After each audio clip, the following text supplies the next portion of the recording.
রমজান আরবি বর্ষপঞ্জির নবম মাস। এই মাস মুসলিমদের কাছে অত্যন্ত পবিত্র। এই মাসেই ফরজ রোজা পালন করে মুসলমানরা।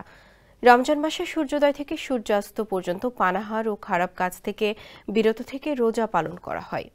এটি আত্মশুদ্ধি ও আল্লাহর সন্তুষ্টি অর্জনের মাধ্যম। রমজানের আরেকটি বড় বৈশিষ্ট্য হল এই মাসে কোরআন নাজিল হয়েছিল। ফলে মাসটি শুধু সিয়াম সাধনার জন্য নয়, বরং কোরআন অধ্যয়ন ও দান সাদকার জন্য বিশেষভাবে পরিচিত। তাই তো প্রতি বছর এই পবিত্র মাসের অপেক্ষায় থাকে মুসলমানরা। এরই মধ্যে রমজান শুরুর সম্ভাব্য তারিখ ঘোষণা করেছে জ্যোতির্বিজ্ঞানীরা। তারা বলেন, আগামী 2026 সালের পবিত্র রমজান মাস শুরু হতে পারে 18 ফেব্রুয়ারি বুধবার। Original product, best service and best offer. Your right choice, Transcom Digital.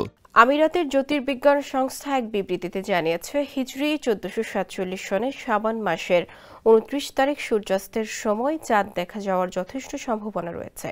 Gulf news থেকে এ তথ্য জানা গেছে। জ্যোতির্বিজ্ঞানীর হিসাব অনুযায়ী ওই দিন চাঁদ দৃষ্টিগোচর হলে পরদিন থেকেই রমজান শুরু হবে। তবে চূড়ান্ত সিদ্ধান্ত দেশের ধর্মীয় কর্তৃপক্ষ চাঁদ দেখার মাধ্যমে ঘোষণা করবে। শেষ পর্যন্ত রমজান শুরুর তারিখ দেশে দেশে কিছুটা ভিন্ন হতে পারে, যা স্থানীয় চাঁদ দেখার পদ্ধতির উপর নির্ভর করে।